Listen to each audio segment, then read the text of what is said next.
Hello friends, welcome to my channel সুপ্রকি বাণী। এখন আমি horror comedy Hindi film Munjya review করতে চলে এসেছি, যেটা 7th June 2024 অনওয়ার্ডস কিন্তু থিয়েট্রিক্যাল রিলিজ পেয়ে গেছে। এই ফিল্মটার ডিরেক্টর হচ্ছে অভয় সরপোদ্দার। এখানে লিড কাস্টে আছে ডেবিউটেন্ট অভয় বর্মা সহ শার্বরী, মোনা সিং, সত্যরাজ এবং আরও অনেকে। তো কেমন লাগলো এই ফিল্মটা, এই সব কিছু তোমার সাথে শেয়ার করবো। So why are we waiting for, let's start with the video. ফিল্মটা ডিউরেশন হচ্ছে 2 ঘন্টা 5 মিনিটের কাছাকাছি, এবং এটা হচ্ছে ম্যাডক ফিল্মসের যে হরর কমেডি ইউনিভার্স ক্রিয়েট হচ্ছে, স্ত্রীর পরে, রুহির পরে, ভেরিয়া, তার সাথে কিন্তু এটাও যুক্ত হচ্ছে না। এই ফিল্মের যে কনসেপ্টটা সেটা কিন্তু অবশ্যই একটা নভেল ব্যাপার, যেটা এর আগে কখনোই ওয়ার্ক করা হয়নি, বা সেটাকে এরকম রুটেড ওয়েতে হয়তো বলিউডে কখনো দেখানো হয়নি। সেটা ক্রেডিট অবশ্যই রাইটার্স অ্যান্ড দি ডিরেক্টরের কাছে যাচ্ছে, যে এত সুন্দরভাবে এই গল্পটাকে আমাদের কাছে স্ক্রিনে তুলে ধরেছে। এবার ছোট করে যদি গল্পটা বলা যায়, গল্পটা হচ্ছে মুঞ্জিয়া বলে একটি প্রেত আত্মার, যাকে ব্রহ্ম রাক্ষস হিসাবেও বলা হয়, বা আমাদের বাংলাতে ব্রহ্ম দৈত্য হিসাবে বলা হয়, যে তার মুন্ডনের 10 দিনের মধ্যে মারা যায়। এবং সে মারা যায় একটা আক্ষেপ নিয়ে, যে সে মুন্নি বলে একটি মেয়েকে বিয়ে করতে চেয়েছিল। নাও সে তার বংশের কাউকে ভর করে, এবং সেই চরিত্রটা হচ্ছে অভয় বর্মার ক্যারেক্টারটি। এবং তার উপর ভর করে সে তার যে ইচ্ছাটা আছে সেটা কি সে পূর্ণ করতে পারে, এবং পূর্ণ করতে গিয়ে কী কী তাকে মাসুল দিতে হয়, এবং আলটিমেটলি সেটা কি পজিটিভ হয় না নেগেটিভ হয়, এই সব কিছু বিষয় জানার জন্য তোমাদের এই ফিল্মটা দেখতে হবে। না, এই ফিল্মের যে গল্পটা, সেই গল্পটা যেন বললাম একটা নভেল কনসেপ্টের উপর করা হয়েছে, এবং সেটা খুব সুন্দরভাবে প্রজেক্ট করা হয়েছে। এবং এখানে একটা আন্ডারলাইন টোনও খুব সুন্দরভাবে রেখেছে, সেটা হলো কোনো প্রাণী বা কোনো জিনিসের উপর আমরা অহেতুক যদি একটা মায়া বা ফোর্স বসিয়ে দিই, তাহলে কিন্তু অনেক সময় সেটা একটা খারাপ পর্যায়ে যেতে পারে, যেটা মুঞ্জিয়া বলে যে চরিত্রটা প্লে করছে তার জন্য হয়েছে। এবং সেটা তোমরা রিজেমব্লেন্স যখন ফিল্মটা দেখবে সেটা বুঝতে পারবে না। সেই রকমই একটা অ্যাসপেক্ট দিয়ে কিন্তু অভয় বর্মার যে ক্যারেক্টারটা আছে সেটার সাথে খুব সুন্দরভাবে ব্লেন্ড করা হয়েছে। চরিত্রের নাম হচ্ছে বিট্টু, এবং সেটাকে এমনভাবে দেখানো হয়েছে যে ইনিশিয়ালি তোমরা সেটা ধরতে পারবে না, বাট গ্র্যাজুয়ালি যখন ফিল্মটা এগোয় এবং একদম ক্লাইম্যাক্সে গিয়ে সেটা যখন এন্ডিং হয়, তখন তোমরা কিন্তু সেটা বুঝতে পারবে যে কীভাবে মুঞ্জিয়ার সাথে তার ক্যারেক্টারটাকে একটা রিজেমব্লেন্স রাখা হয়েছে।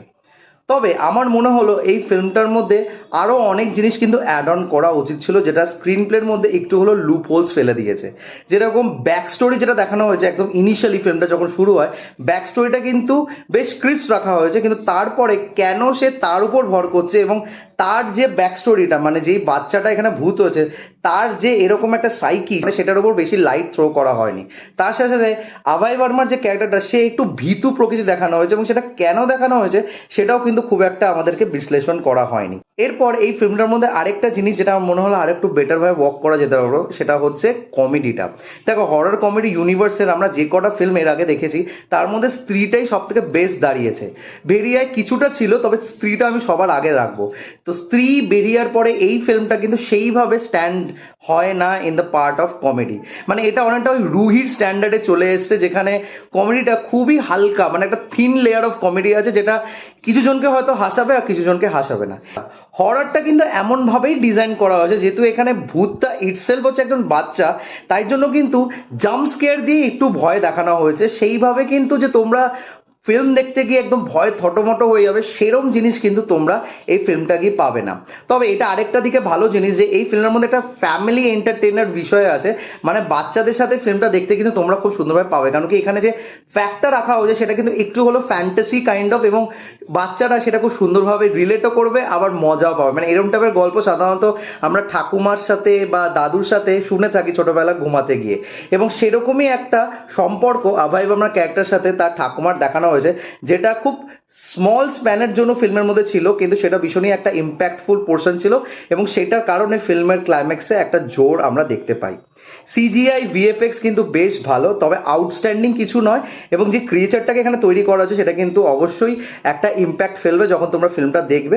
তবে আমার পার্সোনালি তার ভয়েসটা একদম বেকার লেগেছে, মানে সেই ভয়েস ওভারটা একটা টাইমে গিয়ে ভীষণ ইরিটেটিং লাগছিল, ওই লাগান লাগান লাগান, তারপর হচ্ছে বেলা বেলা বেলা, মানে এরকম কনস্ট্যান্ট পুরো ফিল্মের মধ্যে এমনভাবে হচ্ছিল যে আমার কিছু জায়গায় কিন্তু ভীষণভাবে ইরিটেটিং লাগছিল। তবে ইয়েস, ক্লাইম্যাক্সটা খুব সুন্দরভাবে ডিজাইন করা হয়েছে, এবং ক্লাইম্যাক্সটা দেখতে গিয়ে তোমাদের একটা জ ড্রপিং ফ্যাক্টর ক্যারেক্টার লাগবে, তার সাথে সাথে নেল বাইটিং ফ্যাক্টরও লাগবে। এবার যদি আসি পারফরমেন্স ওয়াইজ ডেবিউটেন্ট অভয় বর্মা কিন্তু খুব সুন্দরভাবে পারফর্ম করেছে, এবং এই ছেলেটার উপর আমরা কিন্তু একটা ওয়ার্ড অফ মাউথ রাখতেই পারি যে এই ছেলেটা ভবিষ্যতে আরও যদি ভালো কাজ পায় বা আরও যদি ভালো ডিরেক্টরের হাত পায়, সে কিন্তু ভালো অভিনয় করবে। শার্ভারি যেইটুকুনি পোর্শন দেওয়া হয়েছিল বেশ ভালো করেছে। সত্যরাজকে একটা খুব অদ্ভুত ক্যারেক্টার দেওয়া হয়েছে এবং সে নিজে জায়গায় খুব ভালো করেছে। মোনা সিংকে বেশি কিছু করার ছিল না, তবে এইটুকুনি পোর্শন সে করেছে, বেশ ভালোই করেছে। Overall cinematography of the film is very good. Coastal এরিয়াতে শ্যুট করা হয়েছে এবং চেটুকবাড়ি ফরেস্টটাকে যেভাবে দেখানো হয়েছে আমার কিন্তু বেশ স্কেয়ারি লেগেছে।